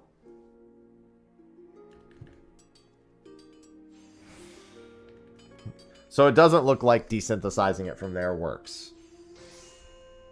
In which case, I actually don't have access to a katana without using this. I do, but it's not gonna be like there is one other. Actually, no, that doesn't work. Never mind, that doesn't work either. So I think it's a matter of allow myself to use the katana, grind out the armor, and I could even try to see if using armor that is not all the way up to level 50 is sufficient. You know what? I'm gonna try something. I'm gonna have to level all the crafters and gatherers anyway, so I really should just hard commit to it. But I'm very curious if the item level 45 equipment is enough to give me the damage I need to get through with a strength pot. Nope, I can't use job gear. Not allowed to use job gear. Quest rewards make the game too easy, so we're not allowed to use any of the gear obtained from the job quests. Except for a weapon that allows the use of the job. That is the only thing. So at this point, I think we've confirmed we will have to use the Mithrite Uchigatana in order to even do this in the first place. But there is something I can gamble on. That it's not guaranteed it will work, but if it doesn't work, it's not really that big of a deal either. And I think I need to go to Mordona. No, I can go to Northern Thanalin to do this.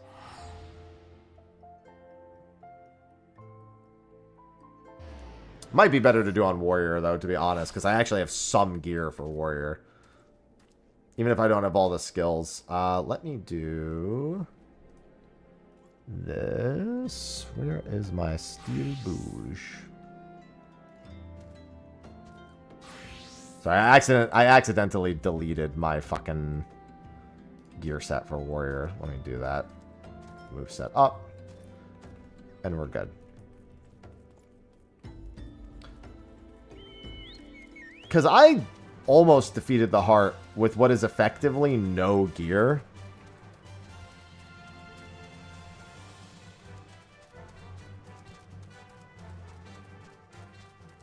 I don't think this is really worth it. It'd be funny if this worked.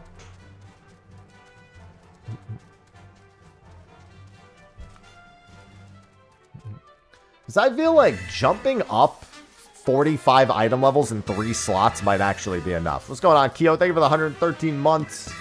Keanu just subscribed. Thank you.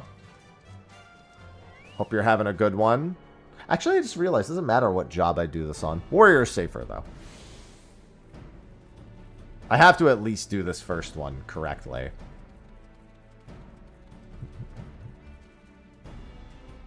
Oh, wait. No, that's not right. That's only level 40. I guess Kurthus has 45, and then Mordona also has 45. That's Mordona. Yeah, let's just go up to Mordona. Hey, what's going on, Marakomi? Convention center, fairly large. Anaheim's got a well-sized convention center, yeah. I love the Anaheim Convention Center. I've been there for a few things. We still don't really know what attendance is going to look like, though. It's a big question mark.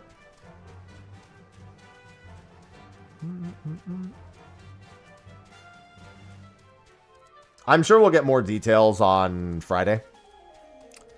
But we shall see. Oh, actually, you know what I just remembered? Tomorrow I have to end stream early. Which means I should definitely try to start stream early, too. I have something to do at 4 o'clock tomorrow.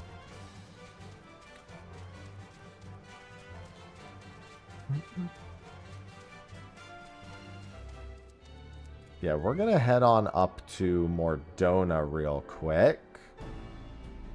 Grab some Aetherites along the way.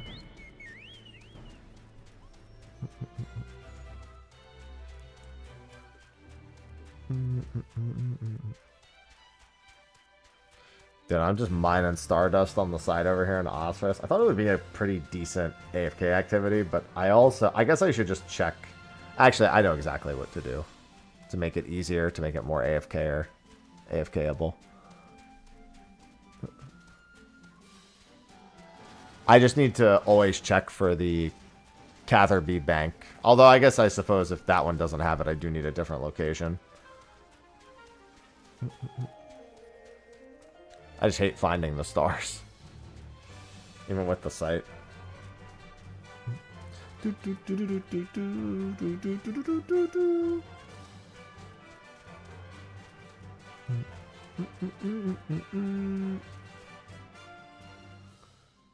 Alright, there's the Mardona unveil.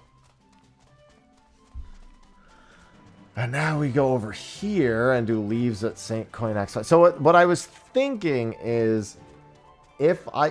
There's so much RNG involved in this, but it might still work out. And at the very least would reduce the amount of pre-level 50 crafting I need to do. If I get lucky and I get some ethereal left side gear that's striking, or if I get some... I mean, honestly, striking or tanking would be okay for now, because realistically, I just need to get through Titan. I really want to see if with a pot of strength... I think I actually got rid of my pot of strength, too. I think I had like a normal quality one. I can always craft them again. If I can get by the Titan Heart phase in a reasonable time frame without having to like go through a massive crafting grind right now and still just committing to like a little bit here or there as needed. The big thing is I'm definitely going to need Woot's gear. No matter, like, I don't see a way around eventually needing Woot's gear, which is going to be a master book grind, I'm pretty sure. Wait a minute, though. How am I just realized. Does that work? Because Woot's gear is also a Heaven's Word set. Which means the only way... I know the only way I can get it is that way. But if I can't get the... Can you get any book... Can you get any expansions books without technically going to the expansion? Because if I can't go to Idleshire, then the Woots thing can't happen. Which means that gear-wise... That actually simplifies things a lot, if that's the case. That actually would be a good thing if I can't do Woots gear.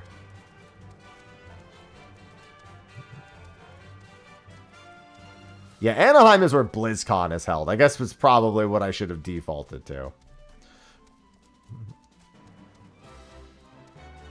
Congrats, Tiepo. Only took 2.5 months. Great. Bacon, you look so cute. Ivy also looks cute. Yeah, that definitely should have been my go-to answer. It's where BlizzCon is held.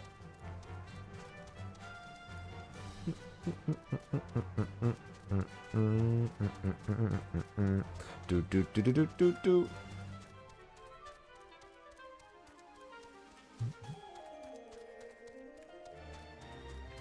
Yeah, I'll give this a few tries.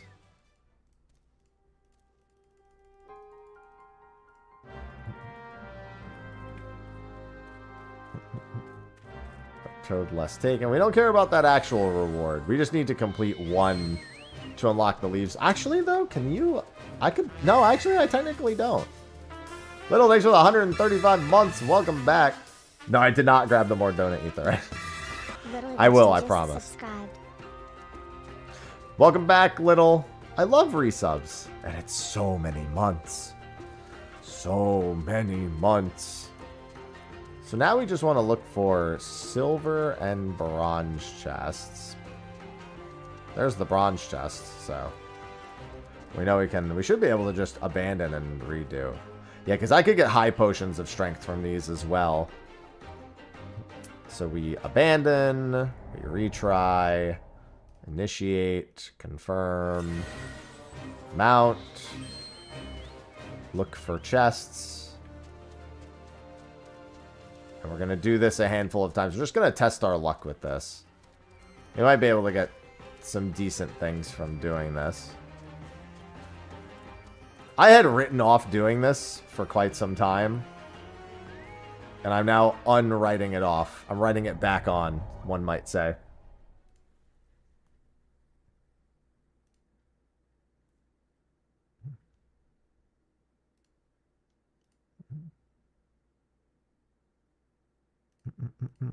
Let me just do this real quick.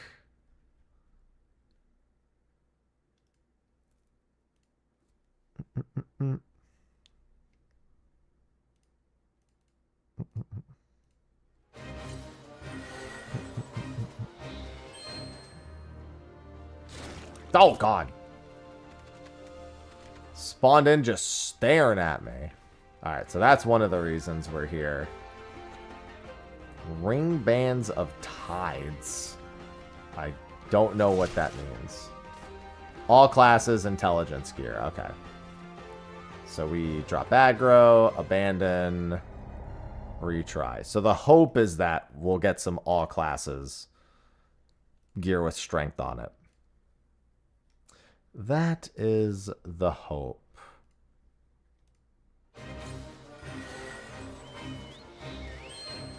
Very strange way of gearing, but one that is not applicable to like any scenario except this one.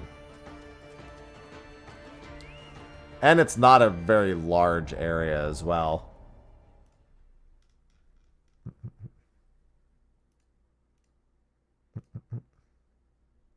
Let me just go over here so I can AFK.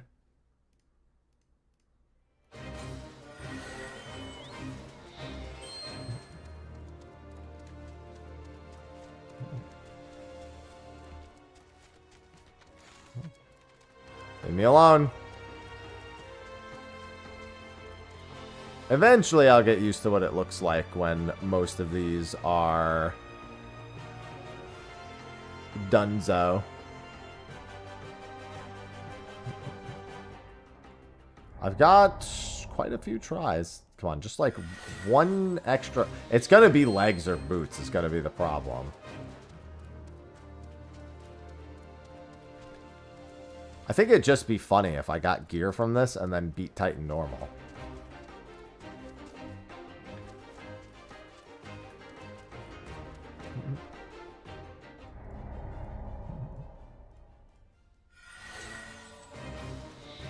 Don't do it. Don't do it. Don't do it. Ah! He did it. I don't think there can ever be a kite shield. I mean, that's... If I want to play Paladin again, that's at least a job I have leveled. And then this should be 47? Yeah.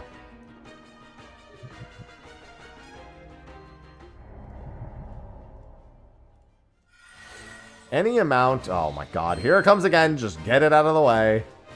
Oh, I gotta swap my headset battery. He's gonna wait till I leave range to do it. Or he's not gonna do it at all. So that's the strategy. Oh, silver chest. We're getting really lucky on these. Electrum ring? That's a strength. Okay, okay. Right side accessory. That's a success. That's a significant... That's a pretty significant increase in strength. That's like more than double what my current equipment has, so...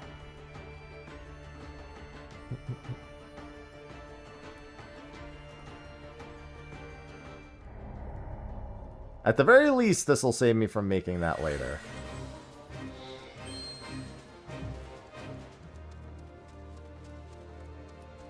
Bronze chest. Ah! No, not vitality. Give me strength. Please.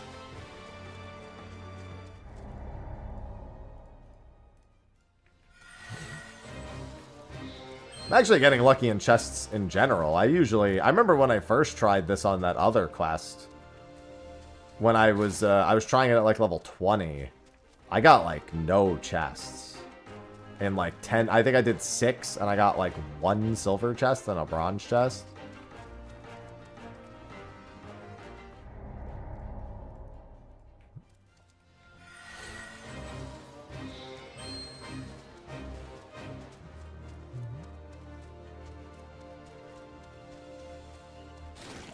Alright, thanks. I was going that way anyway, pal. I want to kind of just... Well, I guess, yeah, there's nothing to really hide behind. I was worried maybe there's, like, a possibility a chest could spawn, like, back here. I don't think so, though. Ow. I mean, they can spawn back here. I guess it makes sense that maybe the chest could, too. I'm going to keep an eye on that. Oh, there's one. Alright. Please pray for striking gear. A star globe is very much not striking gear.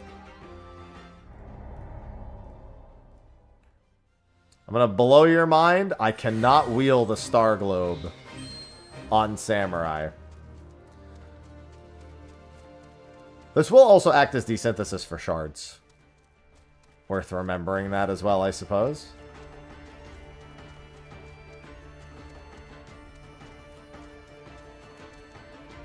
And looks like no-go on a chest.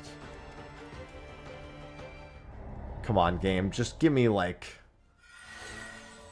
more than just a ring, please. There's a coffer. No. No. God damn it. That is a bronze chest. Give me a strength potion, please. Okay, high potion of strength. We did want that. Although I can make high-quality ones. Or I will be able to, I should say.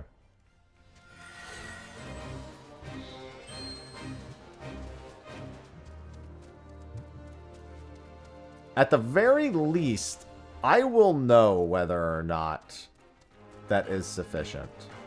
I also have to find a new star. Not a wand! Game, you're killing me.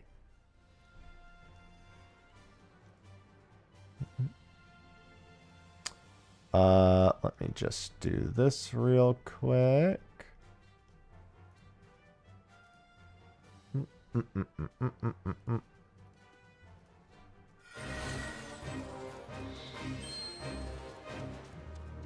Alright, looks like a bronze chest.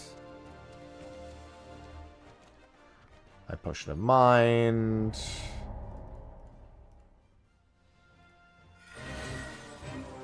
Looks like bronze chest again. High potion of strength. At least I have more than one try this time.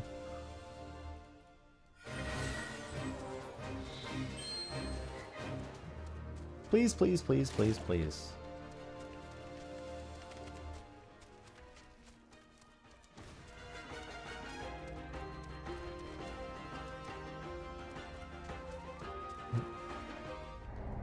I wish Leave quests also had these chests in them. Individualized chests in Leave quests. Wouldn't be, I mean, in Fates, I mean, it wouldn't be very useful most of the time, but hey. In this exact moment, I'm wishing it worked that way. Hey, there you go. More reward feedback.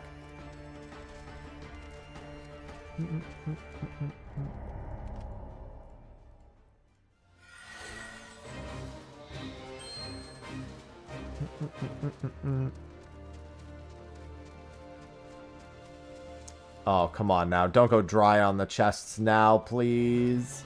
Please. Oh, it's not good. I only have 46 left.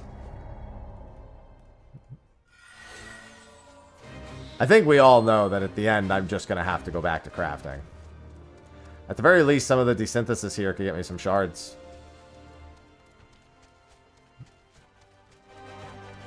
I've gotten a ring. That's it. A fucking ring, dude.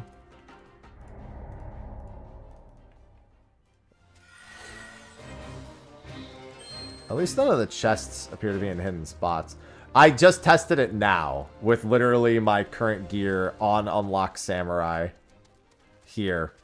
And I think without crafted gear, it might be doable with just like, if I were to get like a full set of either replica Allagan striking gear,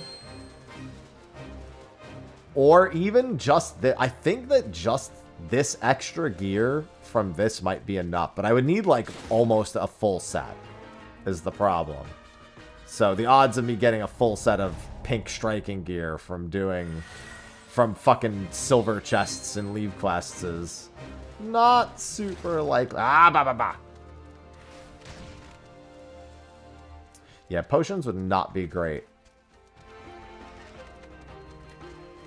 I don't have a crazy amount of experience with original Maple Story either, so you definitely wouldn't find me doing that. Oh my god, we're going dry.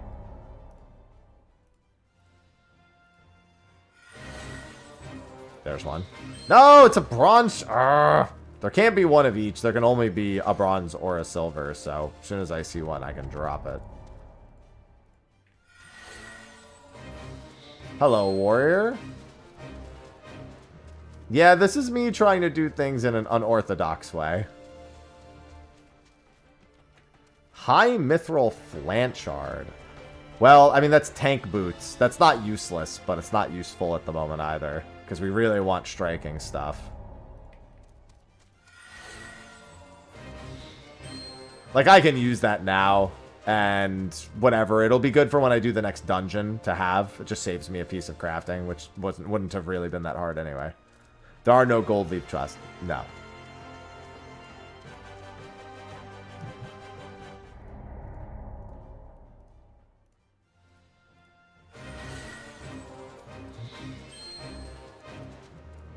No gold, just bronze and silver. Or nothing, if you're me, apparently. Stop! I just had to pick one that had toads, right? Like, they just had to include one that had toads. There's the chests. Please, something striking that's not legs or boots. Oh my god, the Wand of Gales. Stop giving... Why do I get so many wands, man? I've always been getting wands. The very first pink piece I got on this character was a wand also. I'll have to rename my character Wanda Wands.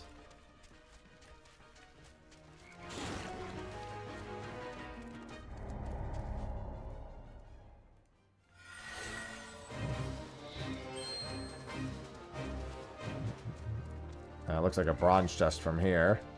And that's because it is. And I keep getting mind potions to boot. I feel like they're trying to tell me something.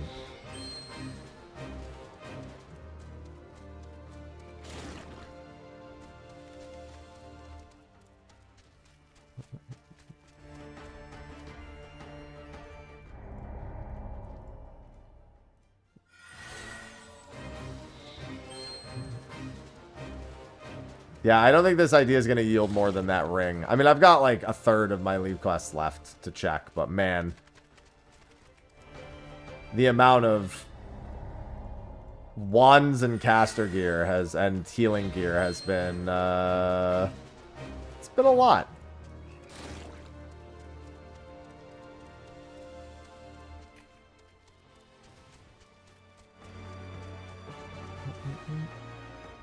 Makes me feel like I'm in Heaven's Ward again, looking for amber-encased vialkins.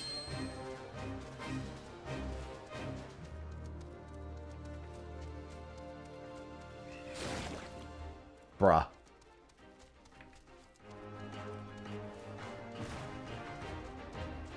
Nope.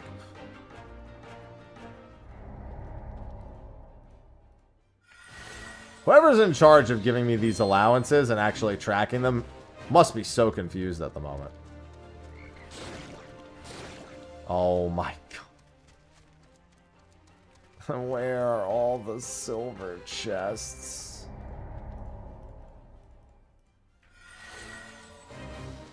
Nope. Nope.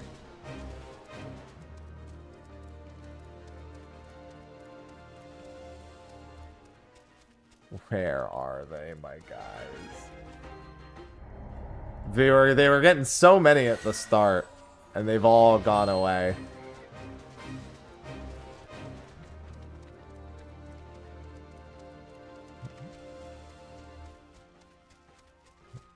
I can retry until I run out of allowances. Every time you retry, you use an allowance. And you get 6 allowances a day, so... This was just seeing if I could take a shortcut for the time being. It really doesn't change what I have to do in the grand scheme of things. It's me trying to put off an extremely long crafting grind so that it's a little bit more incremental and manageable. There's a chest. And it's a silver chest. It's a Rainmaker's hat. That is strength and dexterity, so that actually does kind of help. It's not meant to be used by Sam, like it's a ranged piece. Because it's strength and dexterity, but I mean it's strength, so I'll consider that a W.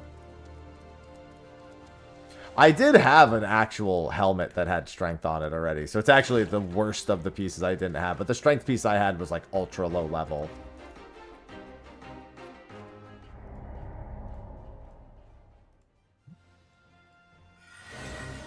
It's certainly better than another fucking wand, I'll tell you that. So far I've gotten a ring and a hat. Loving it.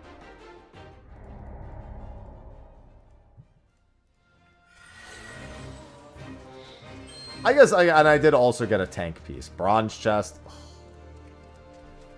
This is not the one I want. 2 mega potions. Wow. Silver chests. Electrum Gorget. That is a win. That is strength, dex, vitality, crit, skill speed, and direct hit. That's actually like literally the god roll.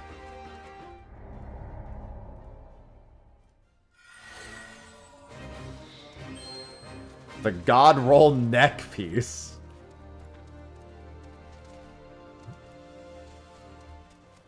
Hey, what's going on, Shark? Bacon, you're so peaceful.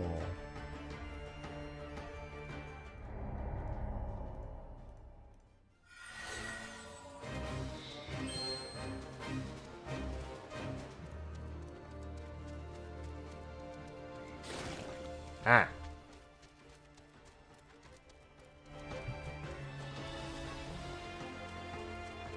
Alright, we've officially gotten 3 pieces that were useful.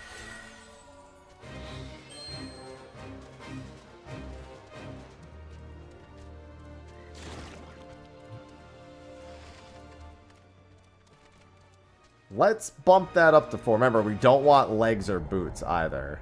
We have legs and boots that'll work. It's really awkward how they work, but, you know. God damn it. Why'd it have to be frogs? God damn it, it's a bronze chest. I couldn't tell from a distance. Oh, good. High ethers. That's so great.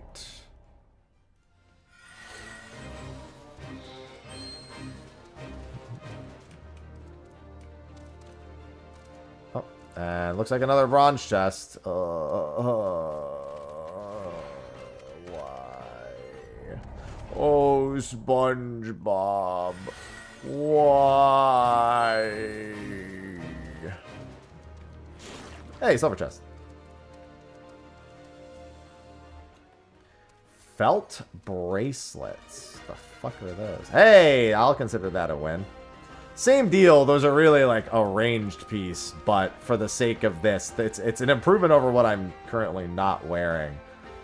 Sorry, I just got a text. Yeah.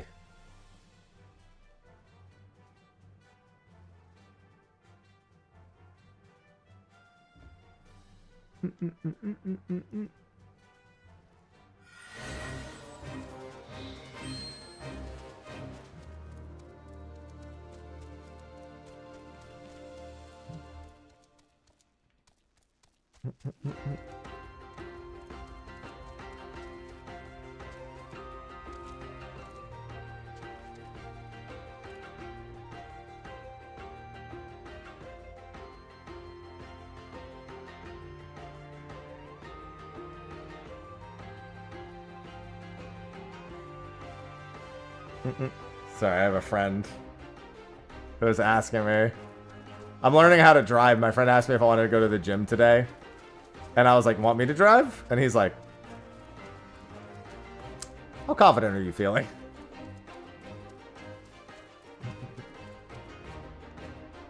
Yeah, for those who don't know, I've told the story a bunch on stream, so apologies. I'm a big story repeater in life in general. When I was young, I got my license, but never used it. And even when I got my license, I maybe drove for like half an hour total before getting it. Because I got it when I was 18 or 19, and you don't need the mandated however many blah, blah, blah hours. You just need to wait 30 days and take the test.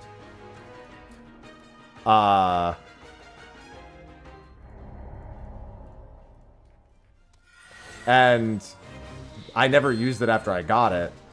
And eventually my dad asked me to return it to the state because I was a dependent living under him.